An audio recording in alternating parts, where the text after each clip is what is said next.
Celeb Savant is a career retrospective type interview focusing on singers, actors, and industry experts.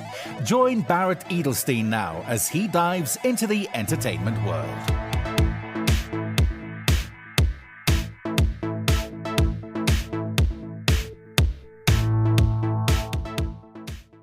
South African Thando Nyameni is a seasoned professional with nearly 2 decades of experience, and he has left an indelible mark in a number of fields, most notably the creative industry amongst many others. His vast expertise and strategic leadership has led to a multitude of accomplishments, creating positive change in the KwaZulu-Natal area. Thando is also a soul and R&B singer renowned for his velvety voice and soul-stirring music. With a talent for crafting emotionally charged songs, he has gained recognition for his ability to connect with listeners on a deeper personal level.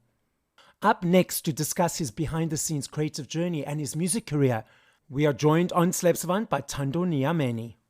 Where do we find you in the world and how are you doing? Thank you so much for having me, Barrett. Where do you find me in the world? I'm based in Durban, the city of Durban in South Africa, and I'm in the music business. I mean, been in it for a good while now, period of over 20 years. First of all, I wanted to start off as a musician and do my thing, and then eventually the bug of the music business behind the scenes caught me. So that's literally what I've been doing for the past 10 years, I'd say, just helping develop the industry and take it from there. Yeah. For the 10 years previous to starting to behind the scenes, were you doing actively being a musician? To be exact, 1996 was my first, I would say, paying gig with a live band. Soul R&B, obviously gospel is the background, but soul R&B has always been my go-to. After, hearing groups that like to harmonize, like Boyz II Men, the gospel group Commissioned, those were the elements, those were the influences. So I tried to emulate those guys and add a little bit of me because obviously South African, so you want to add a South African flavor. So I've been performing, trying to find my feet. 2002, I joined the Mongeningema Academy. That's where I sort of learned, the discipline aspect of it, elements of dance, music, and all those things, and theater even. But then 2003, I decided to do something different. So the journey has always been to try and perform, release, make music. Started a record label in 2010 with my wife and another business partner, Begim Tembo, my wife, Thando Nyameni. And ever since we did that, it's always been that. But I never really got an opportunity or a chance to release as much as I would have loved to release music. Because when we started the label, I decided to focus on the business side to find out how money is actually made. And I think I ended up liking the bug, and I actually stuck around and started doing that, the administration and all of that. And I totally neglected my music altogether. And but now it's calling me back again. So man, that's what it is. Was it the attraction of finding out how the music industry or the music business world makes money what attracted you to go behind the scenes? Am I correct in my understanding, or was there other elements as well? It was understanding how the machination of the music industry actually operates, how it works. Okay. Because there was a point, and I think when we started the record label, it was Bedtainment, and we rebranded to Spotless Works SA, which is still the label that I sort of represent when I'm not doing my Kumisa thing, the work that I'm doing, which I'll talk about in a second. So for me, the interest was, we've got a label, I'm the artist, and we also have other artists in there. How do we make money? Because we were in a period where we were transitioning from your physical sales, where there's CDs, and now you're moving into an unknown, space where downloads from iTunes were becoming quite prevalent. Streaming hadn't kicked in as yet. People were selling through iTunes, so people were downloading. And we're wondering, how does one actually make money in this space now? I hadn't understood the copyright element of it, that the copyright is the basic unit of trade, so much that when your music is played on radio, obviously through certain organizations, you're going to get paid royalties. it's played on digital platforms, whatnot. Hadn't understood that. So I wanted to understand how it works, but also understand business, basic business principles, because I also found that in the music business, a lot of people opt to go for the music business as a passion as opposed to as a business. And usually what they get out of that is fame. I also want the fortune of it too. So it can't just be fame with me. I got to understand what the money is. So I wanted to know what the money is so that if I release, then I at least know that I'm sending out the message through the music. There's the creative part there, but there's also the economic part. And if we sign anyone on, that they also too benefit from that. So I think that literally was the motivation, and that's what came out of it. Okay. You've referenced it. The physicals, I'm not sure if you're aware, but I'm sure you are. Physicals are making a massive comeback. Like last year alone, vinyls in the UK, 5.9 million sales, the biggest since 1990. CDs are back. Cassettes, weirdly enough, are back. I never like cassettes because they always unwind while you listen to them. I love me a CD. Amen. I recently got myself a new CD player. Everyone was like, where are you going to buy a CD player from? There are no more CD players anywhere. And I went on to Take-A-Lot, and there were literally hundreds of options to choose. I had to narrow it down. So I'm very excited that the physical is back, because for me, I love the holding of the aesthetic of something. For me, it's an energy exchange of saying thank you to the artist for all the hard work, because it's a lot of hard work, which a lot of people don't realize. Yeah. I feel the digital world has now made a situation where music has become disposable. Oh, I don't like this song. Oh, I'll skip it. And a lot of people don't realize and don't understand that artists get 0.005 cents or ridiculous amounts per stream. They think they're still making huge amounts of money. And I've now spoken to over 200 artists for the podcast, and I've heard that they're hardly making any money from these streams. In fact, the only way they're making money these days is through concerts and touring. So I've unpacked and given a whole bunch of information, and you've already referenced a little bit about it. But what is your observations and preferences regarding physical and the digital world? I don't know if it's the old school head in me, but I will always prefer physical. Yeah. Because it's something that you can see. It's something that is tangible, that you can control. Whereas when I'm selling you something, I know exactly what I'm going to get out of it, and I know what to pay the service providers that provided me with a service, for instance, distribution, if there is, manufacturing, if there is, and I know exactly what my actual profit is. With this, it's so undefined. I grew up in the 80s, so the cassettes were a big thing up until, say, the mid-90s, if you will. So we still had cassettes, and I used to actually love those TDKs. I won't lie. I really used to love those TDKs. And then the CDs came through. I'm glad I still have my old CDs with me. I still have my bag with CDs. Yeah. Now, the problem, I've also just bought a vinyl player as well for my little man cave. So I'm going into vinyls hardcore. So I'm glad that it's coming back, but it's coming back at a pace that is quite slow, because we need to educate people on the authenticity of the physical aspects of the music space. And I'm a little worried, because when we talk about that type of market, you have to consider that the external market is usually controlled by those who have large resources, and they are able to also sort of influence what the consumers actually buy, because they want to protect their interests. And most of these resource holders are not even in the music space. They are just service providers. For instance, I'll give you an example. I'm tuning into you right now through my MacBook, my Apple MacBook, and there's no CD-ROM for it, obviously. Yes. I'm driving a vehicle that doesn't have a CD player anymore. So you get all these other players who are also sort of influencing how we consume music. Because basically, if I want to play a CD in my car, it's quite impossible. I'm going to have to sort of find a way of digitizing that, or perhaps streaming it so that I can actually play it through this. So the market becomes very difficult because of the other players in it, not to mention the streaming platforms, not to mention the major labels, because they also too have a hand in this. So it's a tricky one, and I'm really looking at how the market will do with the physical growing. But I'm glad that there are heads like you and me that still prefer physical, because that means our voices and our preference will ultimately shape what the market will look like as long as we band together and we're stubborn about it and we continue buying CDs, cassettes, and vinyls as well. But what's interesting enough is that it's not the older people that are buying. It's I speak to a lot of artists, and it's like their nephews, nieces, the teenagers, the teens, the late teens, early 20s. Those are the ones are redirecting their focus because I think they're tired of just everything being on their phone, and it's just like, whatever. And when the solar thing happens and everyone loses everything, we'll still have our CDs, and we'll still have our books, and we'll still have our photos. Thank you. Look, there's no more excitement anymore because now what happened is Barrett is dropping a CD.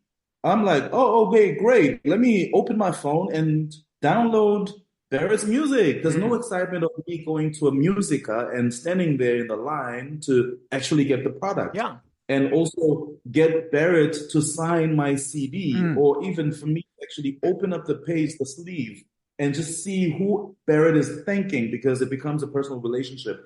I mean, look, with my phone, I can even say, oh, there's a new movie. Tom Cruise is in it. Let me check it out on my phone. Yeah, there's no need for me to go to the cinema. Yeah. I've got Netflix for that. So the digital age, I can understand why they can get bored with it. Someone I saw on social media yesterday said something quite interesting that was quite funny to me.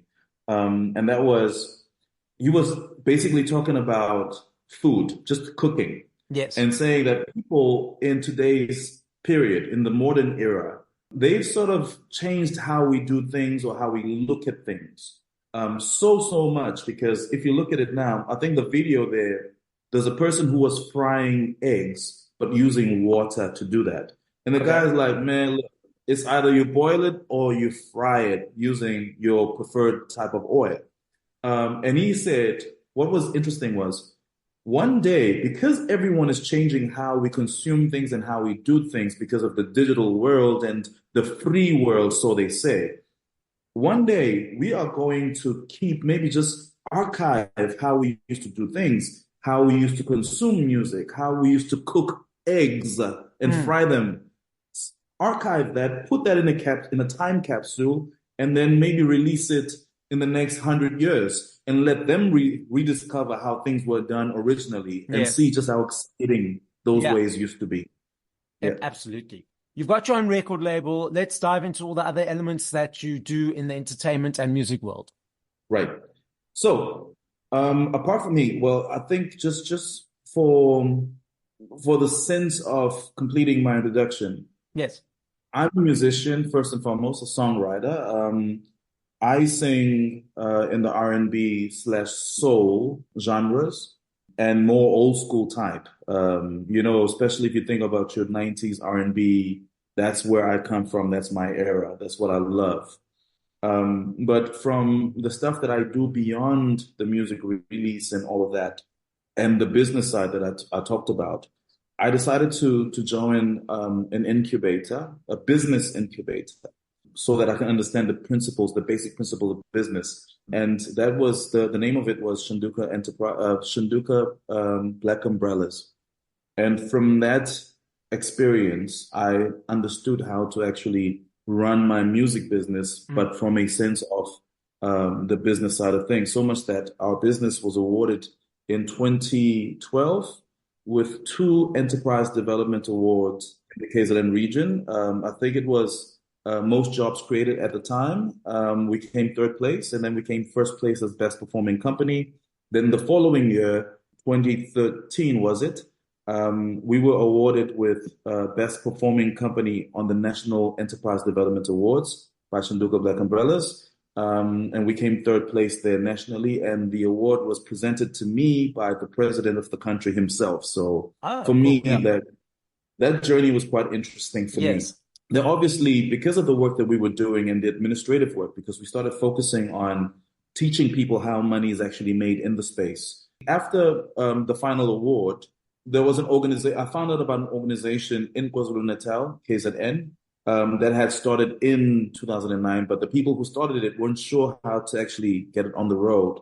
So in 2014, I was nominated to actually join the board of that organization. That's the KZN United Music Industry Association, which is COMISA. And me, along with a very diverse set of people from different disciplines joined that board. I became the treasurer of the board, and I became the chair of the board, and ultimately I became the GM and the MD, the managing director of that company. That was now 2014. That's February 2014.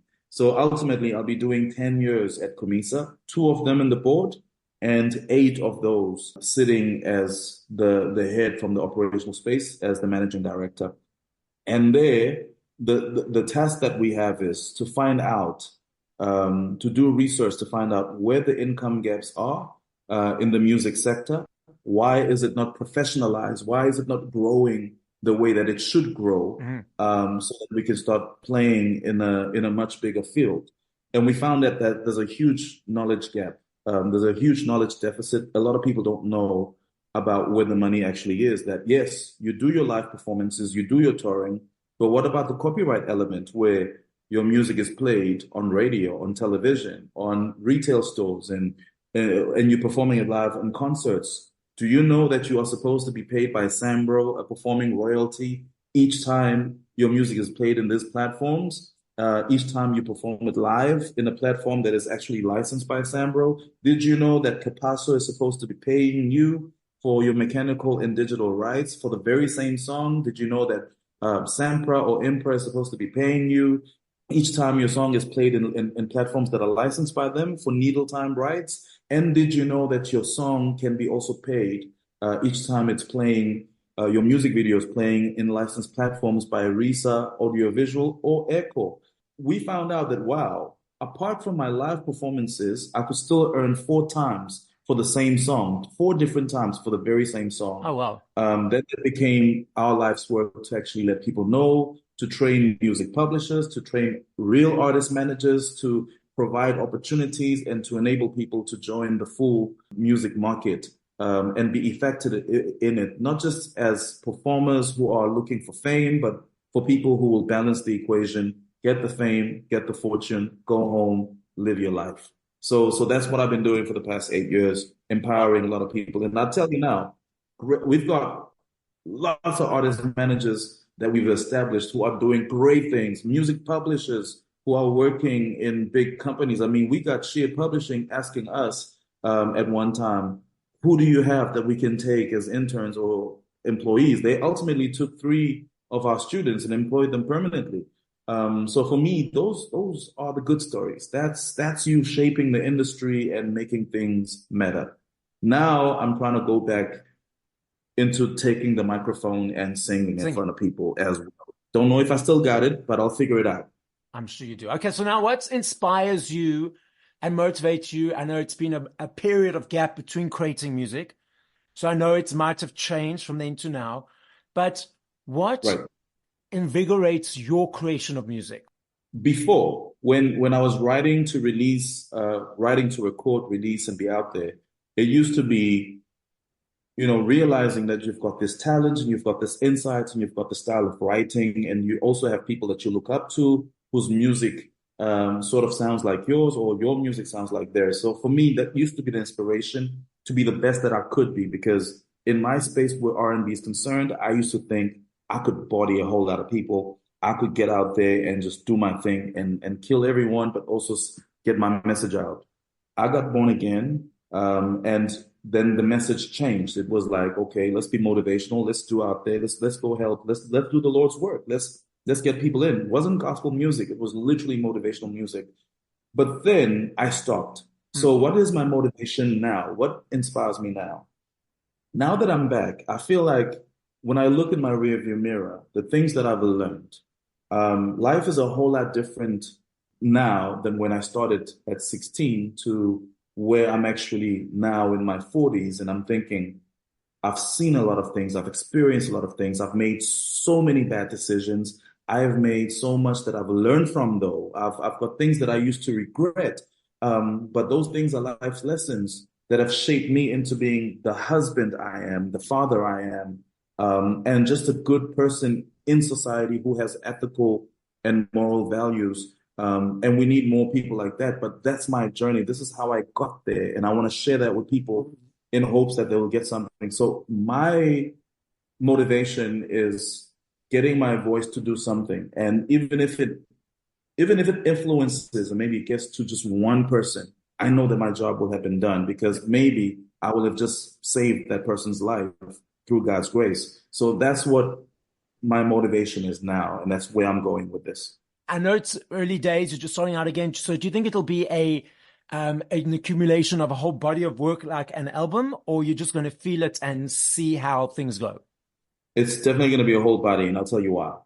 I was just going through most of my unreleased music that I worked in, music that I actually recorded, music that I hadn't recorded and just basically wrote and just let there. This is a huge catalog, and it's all saying something, and it still fits within now because in today's world, people aren't really focused on singing. They're just out there because they got tools that can make them get their pitch correct, auto-tune and things like that. We need people who still sing, but who are also saying something. So there's a whole body of works that is lined up. And I decided before I even look at the new stuff, I still need to get all the old stuff out so that maybe I can just empty my bin and start actually loading new music and let it get out. I've got a song coming out called Closet. I made a fun thing about it that I wrote it in my 20s, recorded it in my 30s, and now I'm releasing it in my 40s. That's just crazy. And the song still sounds good. So yeah, there's a body of work that's still going to come out. So yeah, stay tuned. Stay tuned. I love that. So I love this game. I know if I had to ask you this question in 2 hours, 2 years, 20 minutes, 20 hours, I know your answer will be different every time because there are millions of them. I understand that and recognize that. I'm not asking for your favorite. Right. I'm asking you if you had to push play to 5 songs by other artists once we finish this conversation, what would those 5 songs be and by whom? Okay. It's going to have to be definitely If My People by Fred Hammond. Mm-hmm. It's going to have to be I Am Here by Commissioned. Fred Hammond is in that group too, so it tells you that I love Hammond. It's going to have to be Please Don't Go by Boyz II Men. It's going to have to be, dear God, 5 songs. Yeah, so you got 2 more. I'm a little hip hop head too, so now and again, give me a Dr. Dre song. Give me Let Me Be Right by Dr. Dre. And then we'll probably bring it back to SA as well. I'm a huge I Am the GF fan, so give me I Understand by her. Any song from her offering, I'm gonna go for as well. Some South African flavor right there. I was also thinking about Ray Peary. Ask Me How. He's one of my favorites. He actually mentored me. One of the guys I love so much. Okay, so the podcast is listened to throughout the world. So as a final message to the listening audience, what would you like to say? Look, I'm grateful that there's at least the digital world has given us access to each other across the globe. That's one great attribute that I'm going to be grateful about. So this is me saying we've got the powers that be, we've got the political leaders, we've got different types of leaders, but can we all just be the change that we want to see, like what Mahatma Gandhi actually said? Because that way we may be able to let love prevail and remove borders and love on each other without borders and make our world a great place to actually live in. Thank you for listening to this episode of Celeb Savant. Please follow Barrett on TikTok, Instagram, YouTube, and Facebook at Celeb Savant. That's CelebSavant.